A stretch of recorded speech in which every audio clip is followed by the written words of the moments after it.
कि पहले लोग पढ़कर तैयार हो उतने, तो गुरुकुल करना अर्थात उसको एक भवन बांधना नहीं है, पहली बात। गुरुकुल करना अर्थात सरकार से मंजूरी मांगना भी नहीं है, दूसरी बात। गुरुकुल करना मतलब चंदा लेकर गौशाला कर देना या कोई ऐसा संस्था एस्टैब्लिश कर देना, वो भी नहीं।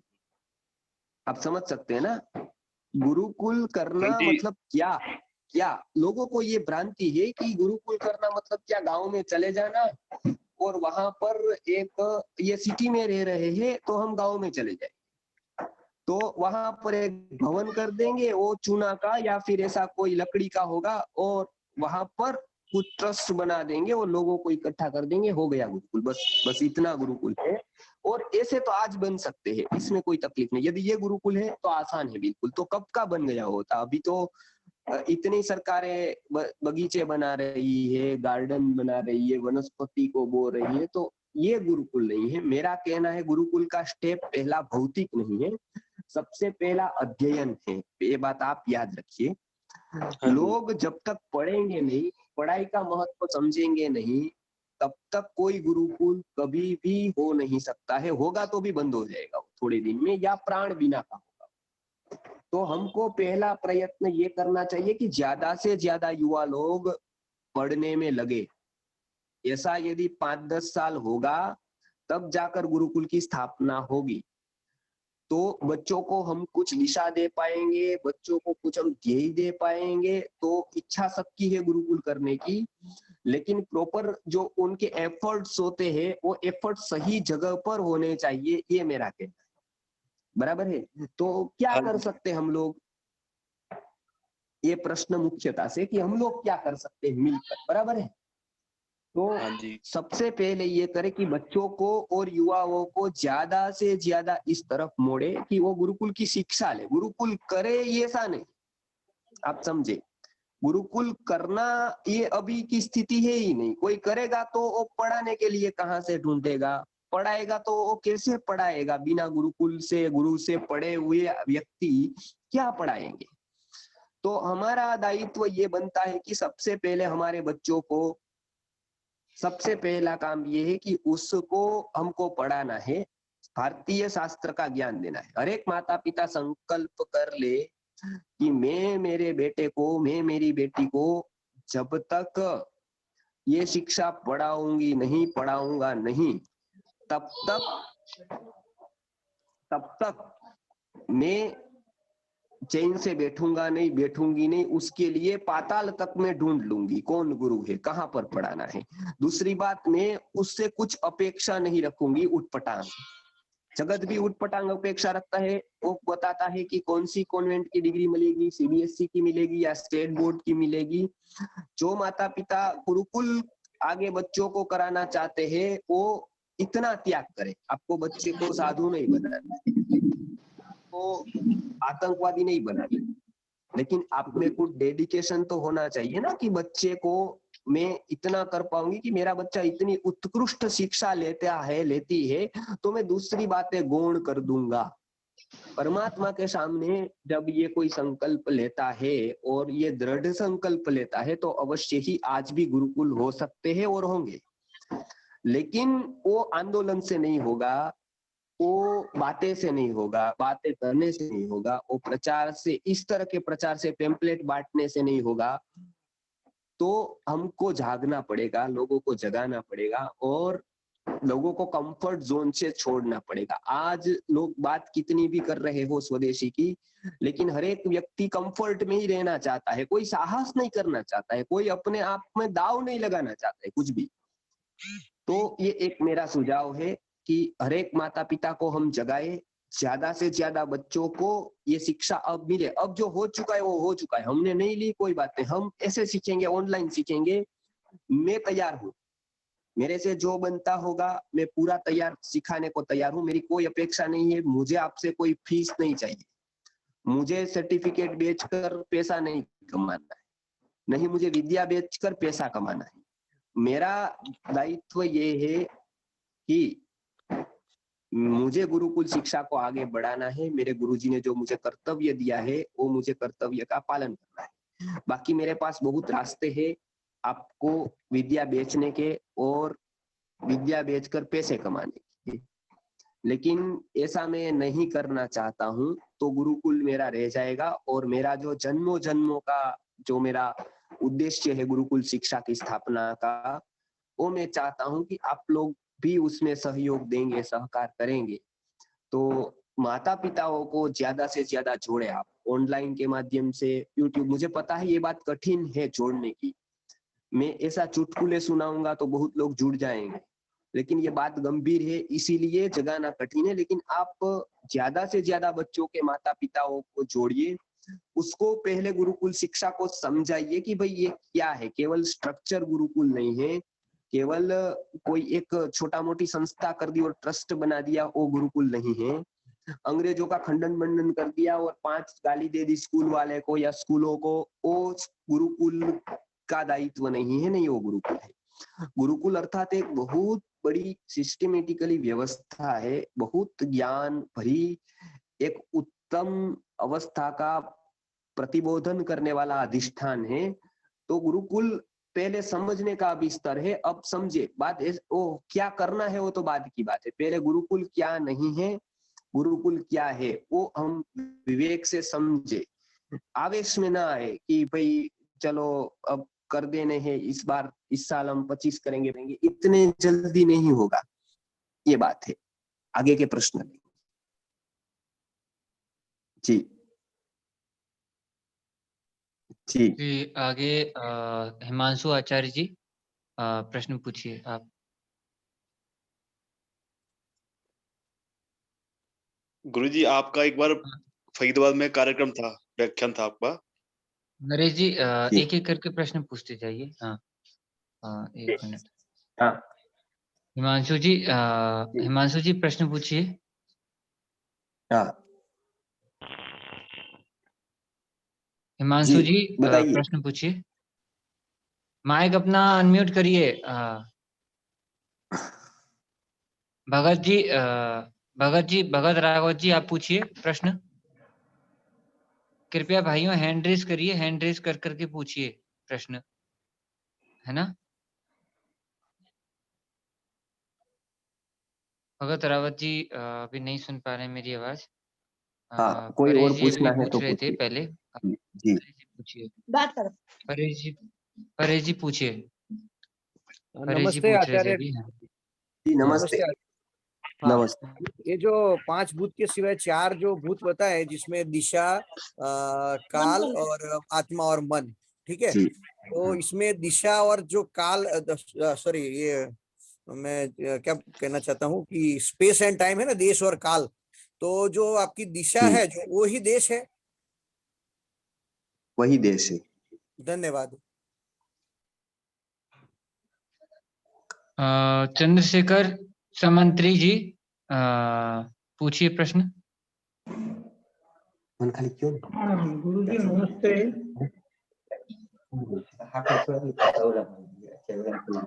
करो करो करो करो। हेलो काम करो इंग्रजी। हेलो। जयराम भाई। हाँ जी पूछिए, चंद्रशेखर जी पूछिए। हाँ गुरुजी नमस्ते। 5 तत्व तो हम इंग्रजी मानता है, बोलाओ। 5 तत्व के आधार पर शरीर बनता है। अरे वो जो दूसरा वाला 4 तत्व जयराम भाई छोकरा हमेशा शरीर के कोई बोला कि आओ तो અહીંયા ઓલી ગાય છૂટી ગઈ છે। હા એમાં પૂર દિયો बस तू बस संबंध है ना आपका जो शरीर है, बराबर वो कोई काल पर ही आएगा ना, काल बिना तो नहीं आ सकता है। आपका तो शरीर आया तो कब आया, 1950 में आया कि 60 में आया कि 70 में आया, ये तो कहेंगे ना हम। तो काल के बिना आ जाएगा?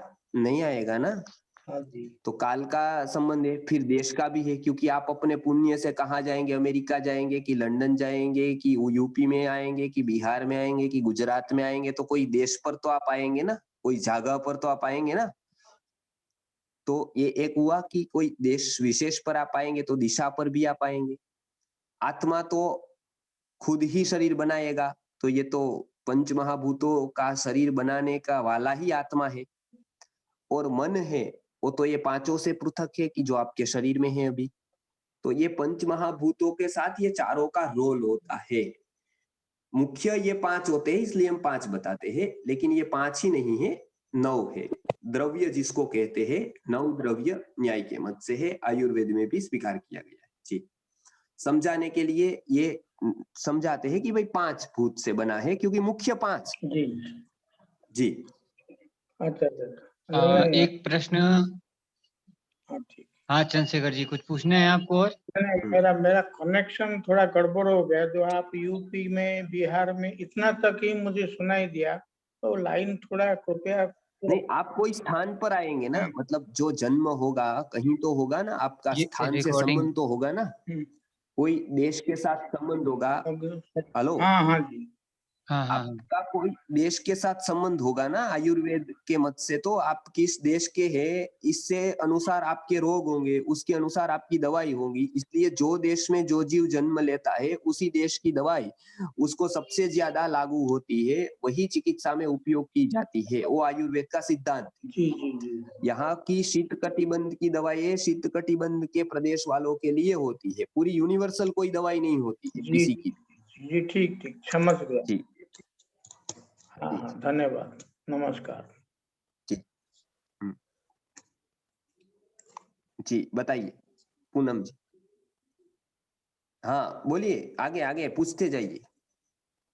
हाँ। एक हाँ आचार्य जी, बोलिए। एक मिनट आचार्य जी।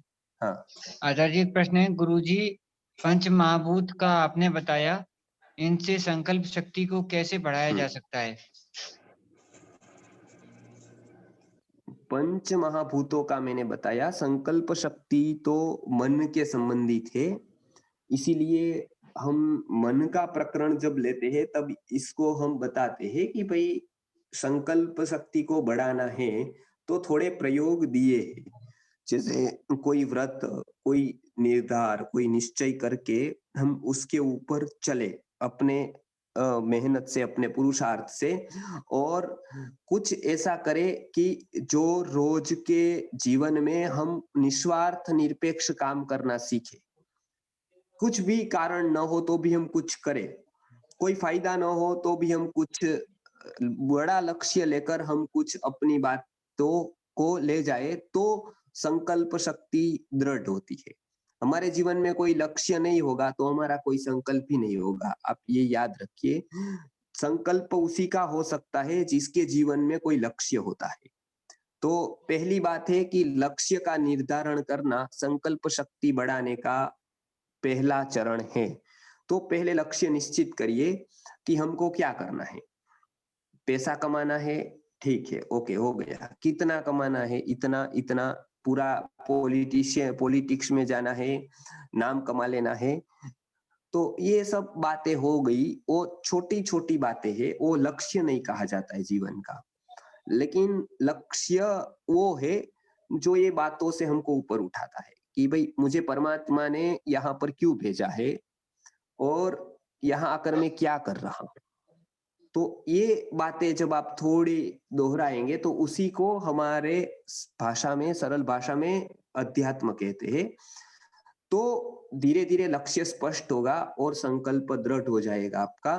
तब तक ये चलता रहेगा कि एक दिन आप कुछ पकड़ेंगे, दूसरे दिन छोड़ेंगे, दूसरे दिन पकड़ेंगे, तीसरे दिन छोड़ेंगे, क्योंकि लक्ष्य नहीं है तो संकल्प नहीं होगा। जी जी जी। अगला प्रश्न पूछिए। ओम प्रकाश यादव जी, हैंड रेज किया है आपने, पूछिए। हाँ बताइए। माइक उनका ऑन नहीं हो पा रहा है, तो जी कोई और एक पूछे? मिनट, कोई और पूछिए। कोई और पूछे, अपना माइक ऑन करिए कृपया। मैंने सबको परमिशन दे दी है माइक ऑन करने की, कृपया माइक ऑन करिए अपना। नहीं हो रहा है तो लिख के। हाँ, रविकांत मिश्रा जी पूछिए। हाँ नमस्कार। नमस्कार। हाँ जी, हाँ जी। आचार्य जी, ये दर्शन के इतने क्षेत्र हैं, सभी आत्मा और परमात्मा तक जा रहे हैं, तो कुछ चीजें हैं कि उसको व्यवहारिक जीवन में कैसे उसको उपयोग किया जाए। देखिए, व्यवहारिक जीवन से ही वो यात्रा निकलती है। आप क्या ऐसा मानते हैं कि ये सब परमार्थ की और परमात्मा की बात है क्या? व्यवहार में जैसे पृथ्वी हो गई की है, वो व्यावहारिक फॉर्म उसके अलग अलग होंगे। कोई उसका दूध बनाएगा, कोई उसकी हलवा बनाएगा, चाहे वो सब पृथ्वी है। कोई जल का उपयोग पीने में करेगा, स्नान में करेगा, वो ये होगा। अब आपका जो प्रश्न है वो है कि व्यवहार में उसको कैसे हम ले। तो व्यवहार में पहले हम निरीक्षण बढ़ाए, हम जो व्यवहार कर रहे हैं वही हम बोध पूर्वक करें। आज तक हम भोजन कर रहे थे, लेकिन कभी ये नहीं सोचा था कि इसमें पृथ्वी का तत्व ज्यादा है, जल का तत्व ज्यादा है, तेज का तत्व ज्यादा है, कौन सा तत्व ज्यादा है। अब व्यवहार में करना पड़ेगा उसका उपयोग इस तरह से कि हम जो खाते हैं उसके ऊपर हम सजाग हो जाए कि भाई पृथ्वी हम ज्यादा पृथ्वी के पदार्थ खा रहे हैं, तेज के, जल के, वायु के या आकाश के। अब उसको रस डिफाइन करेंगे हम लोग, कल देखेंगे रस के बारे में। तो रस कौन से रस में ज्यादा ले रहा हूँ, इससे मुझे कैसा लग रहा है। तो ये जब अपने आप को आप करते जाएंगे तो स्पष्ट आपको पता चलेगा कि ये सारी बातें हैं वो 100% साइंटिफिक है, वो वैज्ञानिक है, और इसमें कोई भी बात गलत या झूठी नहीं। तो अपने आप से शुरू करना है उसका प्रयोग, और वो कुछ अलग नहीं करना है, जो कर रहे हैं उसको देखना है। अब जो खा रहे हैं उसी को आप देखिए कि आप पूरे दिन में क्या खा रहे हैं, कौन से तत्व ज्यादा ले रहे हैं। एक दिन पानी ज्यादा पीकर देखिए, नींद कैसी आती है वो देखिए, कब बढ़ता है कि नहीं वो देखिए, आपके शरीर में कौन से चेंजेस होते हैं वो आप अनुभव करिए। तो आपको पता चलेगा कि ये वस्तु खाने से ये हो रहा है, या आयुर्वेद कह रहा है वो ठीक है कि नहीं। तो बहुत सारे प्रयोग ऐसे दिए हैं।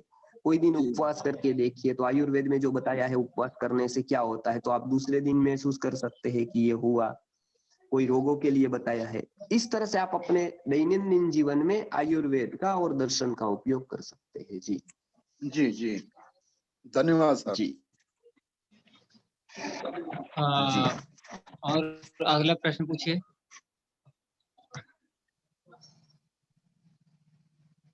अगला प्रश्न पूछिए। 9-10 तक हमारा सत्र है, तो गुरुकुल प्रवेश से संबंधित प्रश्न भी पूछ सकते हैं। जो जिनको अपने बच्चों को गुरुकुल में प्रवेश कराना चाहते हैं, वो किस तरीके से हो सकता है या उसके लिए क्या आवश्यकता है, वो प्रश्न भी आप कृपया पूछ सकते हैं।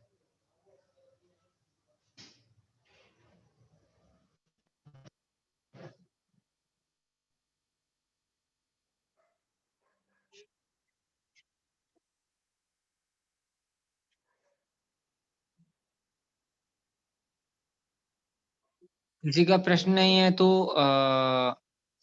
कृपया बताइए। यदि प्रश्न है तो लिख के पूछिए। परमजीत जी कुछ पूछना चाहते हैं आप? आपका हैंड रेज है। मैं ये कह रहा था जी, भाई जो अभी भाई जी ने ज्ञान बताया वो नित्य प्रति कैसे प्राप्त हो, और यदि मेरी उसमें रुचि है तो मैं उसको कैसे स्वयं प्राप्त करूं, और दूसरों को उस पे चलने के लिए, या ये तो बहुत बड़ा विषय है ना, तो सहजता से सभी चीजें कैसे प्राप्त हों, इसके लिए क्या व्यवस्था है आपकी तरफ से? उसके इसमें क्या लिए तो व्यवस्था है? अभी जी लोकेश जी अभी जो कर रहे हैं तो वही एक ऑनलाइन कुछ हम बढ़ा सकते हैं इसको आगे, इसकी कुछ व्यवस्था कर सकते हैं। यहाँ पर तो बच्चों के लिए भी व्यवस्था है, आगे जाकर युवाओं के लिए होगी, हो सकती है, तो हम उतना प्रयत्न करेंगे। तो अभी तक तो कोई ऑनलाइन ही व्यवस्था है, केवल इसी तरह से सिखाने की। आग अभी यहाँ पर बच्चों की साथ बड़ों की नहीं है, लेकिन भविष्य में हो सकती है। जी जी आगे अपना माइक कृपया ऑन करिए और प्रश्न पूछिए जल्दी जल्दी। फिर 5 मिनट हैं केवल, फिर आप लोगों को प्रश्न समय पर हम सत्र समापन कर देंगे, क्योंकि काफी समय मिला है प्रश्न पूछने के लिए। तो इसलिए प्रश्न पूछिए भाइयों बहनों, प्रश्न। हाँ जी मनी जी पूछिए।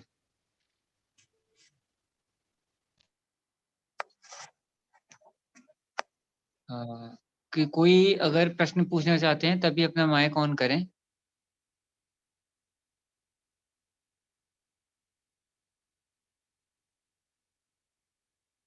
लिखकर पूछना चाहते हैं तो लिखकर पूछ सकते हैं।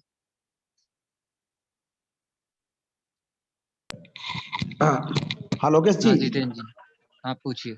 हाँ लोकेश जी, मेरा मेहुल शास्त्री जी से एक ब्रह्म निवेदन है कि एक जो गुरुकुल की जो प्रक्रिया है पूरी, वो एक बार, क्योंकि शास्त्री जी बहुत अच्छा गुरुकुल वहाँ चला रहे हैं, मैं उनको कई बार प्रोग्राम सुन चुका हूँ, एक बार पूरी प्रक्रिया का समझा देंगे तो लोगों को जो भी है इस समिति में सबको पता लग जाएगा प्रेजेंटली अभी क्या क्राइटेरिया है जो परसों एडमिशन देने का है। शायद परसों उसी के ऊपर है हमारा, तो लोकेश जी लिंक शेयर करेंगे आपको और उसमें हम सारी प्रक्रिया बता देंगे। ठीक है जी, ठीक है जी ठीक है जी।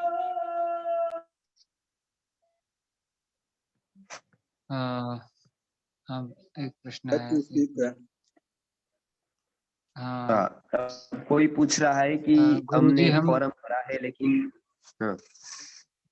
जी बच्चे बताइए। का गुरुकुल में नामांकन कराना चाहते हैं, फॉर्म भी भेज दिया है, कोई रिप्लाई नहीं आया है। हाँ वो आएगा, आप ऑनलाइन ज्वाइन करिए। अभी जो नए जितने भी फॉर्म हुए हैं उसकी कार्यवाही हो रही है, तो ऐसा न माने कि भाई उसके ऊपर कुछ होगा नहीं। जैसे आपका क्रम आएगा तब तक आप ऑनलाइन जुड़कर ये करते रहे। कल परसों ही हम ऑनलाइन जुड़ना है, सबको जोड़ेंगे। तो परसों आपके बारे में चर्चा करके उसके बाद के दिन में आपका लेंगे, तो आपको दिन भी बता देंगे किस दिन आपको आना है। ठीक है, कुछ प्रश्न आपको करेंगे लेकिन आपका क्रम आएगा तब। तो अभी पहले जिन्होंने फॉर्म भर दिया है उसका ही क्रम चल रहा है, तो तब आपको हम बताएंगे, चिंता न करें। तो परसों हम जो गूगल मीट करेंगे उसमें आप अवश्य ही अपने बारे में पूछ सकते हैं कि आपका क्रम कहाँ पर कब आएगा और कब आपको यहाँ पर आना है। ठीक है जी। अगला एक है कि गुरुकुल में फीस कितनी रहेगी? इसीलिए मैं कहता हूं कि परसों गुरुकुल के बारे में मैं बताऊंगा पूरा। फीस पहली बात यहाँ नहीं होती है, यहाँ पर दक्षिणा की जो व्यवस्था है वो यथाशक्ति होती है, फीस नहीं होती है पहली बात। तो ये बात आप रहिए कि फीस कोई बंधी बंधाई नहीं है कि भाई आपको भाई 2000 देना है कि 50,000 देना है कि 25,000 की 10,000, कुछ भी फीस नहीं। लेकिन कुछ कर्तव्य समझकर जो पहले के गुरुकुल में देते थे उसी तरह से आपको अपनी शक्ति के अनुसार कुछ देना है, बस उतना ही। ये गुरुकुल शिक्षा का व्यवस्था का सालों पुराना यही जो सिस्टम है और यही को हम आगे बढ़ा रहे हैं। जी जी। अगला इसमें प्रश्न लिख के भेजे हैं, प्रश्न तो लिख के काफी भेजे हैं। 1 मिनट। आयुर्वेद में मन के लिए कोई औषधि है या अलग उपाय है? जैसे मन अन्याय से दुखी है या मन कुछ खाने पे लगाम नहीं लगा पा रहा है, तो इसके लिए मन के लिए कुछ है, ये पूछ रहे हैं। अब क्या हुआ? माइक अनम्यूट करिए भाई। आयुर्वेद में मन के लिए जितना है उतना शायद ही कोई पथी में या कोई चिकित्सा पद्धति में होगा। इतना सारा मन के बारे में, मन के गुणों के बारे में वर्णन है, मन के रोगों के बारे में वर्णन है, मन पे होने वाले जो संकल्प विकल्प है उसके बारे में है। तो मन के लिए बहुत सारी औषधियां बताई है और औषधियों का रोल बताया है। जैसे आप शराब पिएंगे तो आपको पता है मन पर क्या होगा, मूर्छित हो जाएंगे और कुछ ना कुछ उठपटांग बोलने लगेंगे। मन के कारण हुआ। शराब ने तो शरीर में कुछ बदलाव नहीं किया, जो किया वो मन में किया। तो मन है उसके ऊपर जैसे शराब की असर होती है उसी तरह से औषधियों की भी असर होती है, इफेक्ट होती है, उसके बारे में बहुत वर्णन है। और अभी जो खास करके ये टाइम है, स्ट्रेस है, सबको टेंशन है, जो भ्रम है, जो बहुत सारी चंचलता है, उसमें आयुर्वेद की औषधियों से भी बहुत सारा काम हो सकता है। लेकिन अब हम ये भूल गए हैं कि बच्चा जब पढ़ता है, जब उसको टाइम होता है, जब उसको ये सब औषधियों को खिलाने का, तब तो वो अच्छा अन्न नहीं खा सकता है क्योंकि स्कूल में होता है और 8-8 घंटे वो स्कूल पे ही रहता है, तो 7 घंटे, 8 घंटे, 5 घंटे, तो हम उसको नहीं ये सब दे पाते हैं। उसके कारण अभी के जो लोग हैं वो बढ़ते जा रहे हैं, क्योंकि हमने बच्चों को ऐसा दिया ही नहीं है कि उसका मन प्रबल हो, उसका मन स्वस्थ हो, शांत हो। तो युवा अवस्था में अब लोग आ गए हैं, तो बचपन में जो औषधियों का सेवन पहले के ऋषि मुनि कराते थे गुरुकुल में, अब कोई स्कूल वाले उसमें इंटरेस्ट नहीं रख रहे हैं उसको। और उसका मन कैसा होगा उससे उसका लेना देना नहीं है। 25-50 साल के बाद तो भाड़ में जाए जो भी हो, अभी उसको ये साल की फीस देनी है और इसमें एक कागज दे देना है आपको जो 50% या 70%। मैं ज्यादातर ऐसी बात कर रहा हूँ अभी जो चल रहा है, कोई एक स्कूल की बात नहीं है, जनरल में बता रहा हूँ। बहुत स्कूलें अच्छी भी है और स्कूल भी क्या करे, सिस्टम ही ऐसी है।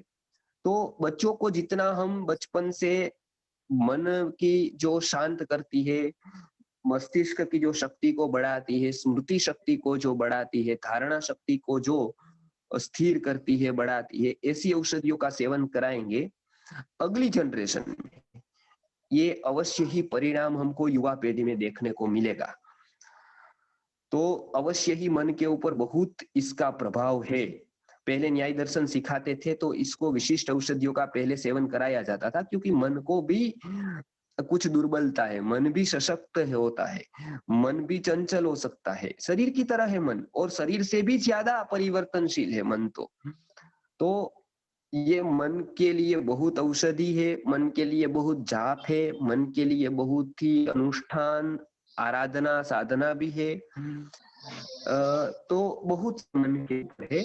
तो आयुर्वेद ने इसकी बहुत ही सूक्ष्म में वर्णन दिया है। हम भी बच्चों को ये सब देंगे, हम सेवन करेंगे, खास करके ब्राह्मी, शंकुष्पी, जटामासी, वचा, ये मनोबुद्धिवर्धक औषधि है, स्मृतिवर्धक कोई औषधियां है।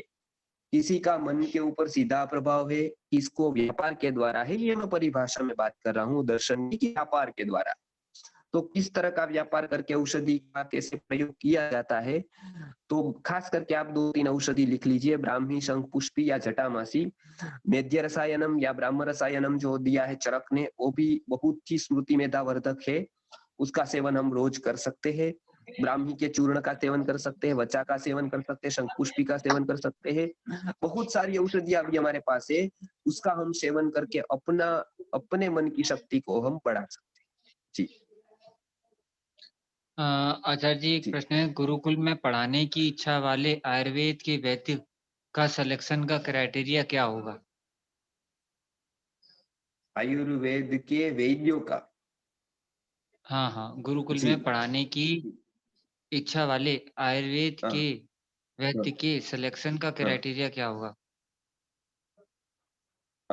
उसमें देखिए, इसमें तो ऐसा होता है कि वो उसकी सबसे पहली तो सिखाने की इच्छा है, वो बहुत बड़ी बात होगी। सबसे पहला क्राइटेरिया तो ये है कि सिखाने की इच्छा, उत्सुकता, तीव्रता वगैरह, ये पहला, सबसे पहले क्राइटेरिया में पहला गुण ये आता है। दूसरी बात आती है योग्यता, कि इच्छा है चलो, अब उसकी योग्यता है कि नहीं, तो वो साक्षात्कार के दरमियान समझ पाते हैं हम लोग। यहाँ पर आएंगे एक बार तो पता चलेगा कि क्या पढ़ा सकते हैं वो, तो जो पढ़ा पाएंगे वो पढ़ाएंगे। तीसरी बात होती है सदाचार की, कि भाई उसको ये सब सदाचार पता है ना, तो गुरुकुल के या आयुर्वेद संबंधित बस उतना ही है, बाकी तो और कोई क्राइटेरिया नहीं है। जैसे कि किस कास्ट का है, कहाँ पर जन्म लिया है, वो यहाँ का बहुत महत्व नहीं है, क्योंकि हम वो भेदभाव में बिल्कुल नहीं बिलीव करते हैं, बिल्कुल नहीं मानते हैं। तो इसका यहाँ दूर दूर तक कोई संबंध नहीं है, कोई कास्ट का, कोई विशेष देश का, कि चलो भाई गुजराती है तो लेंगे, मराठी है तो, या यूपी वाले है तो नहीं लेंगे, ऐसा कुछ नहीं है। हम बच्चों को ये सब स्थूलता और मूर्खता भरी बात नहीं देना चाहते जो भी पॉलिटिशियन दे रहे हैं, राजनेता दे रहे हैं रोटी के लिए या कुर्सी के लिए। तो हम उसको बहुत बड़ा लक्ष्य देना चाहते हैं, इसीलिए उस व्यक्ति के पास लक्ष्य कैसा है वो हम अवश्य देखेंगे कि उसको क्यों आयुर्वेद पढ़ाना है। कि चलो भूल हो गई, कॉलेज में एडमिशन ले लिया और चलो एलोपैथ में मिला ही नहीं एडमिशन और आयुर्वेद में आ गए और अब कुछ नहीं है तो पढ़ा लेंगे, ऐसा है? या ऐसी दृष्टि है कि इतना बड़ा विज्ञान आयुर्वेद का भारत को मिला और दूसरी बात मुझे इसमें सौभाग्य मिला ये पढ़ने का, जो मेरे लिए बहुत बड़ी सौभाग्य की बात है। यदि ऐसा रुझान है, ऐसी यदि उसकी वृत्ति है, ऐसी दृष्टि है, तो उसको हम प्रायोरिटी देते हैं यहाँ पर पढ़ाने के लिए। जी एक आखिरी प्रश्न है आचार्य जी कि न्यायशास्त्र की किताब पिछली मीटिंग में जो आपने बताई थी वो किताब कहाँ से प्राप्त होंगी और कौन सी हैं वो? चौखंबा पब्लिकेशन से प्राप्त होगी, मैंने बता दिया था। और प्रारंभिक पदार्थ विज्ञान नाम है, तर्क संग्रह नाम है, 2 किताब बताई थी। चौखंबा पब्लिकेशन आप ढूंढेंगे गूगल के ऊपर मिल जाएगा। जी जी और धन्यवाद आचार्य जी बहुत बहुत। और सा सभी भाइयों पब्लिकेशन बताया आचार्य जी? चौखंबा पब्लिकेशन। जो भी इसमें रिपीट वाली चीजें हैं वो आपको रिकॉर्डिंग में मिल जाएंगी, तो उसकी चिंता मत करिए। जब वो पब्लिश होगा रिकॉर्डिंग तो आपको मिल जाएगा, क्योंकि बहुत सारा विषय होगा जो आपके स्मृति में नहीं आया होगा, इसलिए आप दोबारा पूछेंगे बार बार तो वो सत्र में काफी दौड़ जाएगा, इसलिए वो सब रिकॉर्डिंग में आपको मिल जाएगा। तो परमजीत जी कुछ पूछना चाह रहे हैं क्या आप? समय हो चुका है परमजीत जी, अभी कुछ सेकंड में अपनी बात पूछ लीजिए।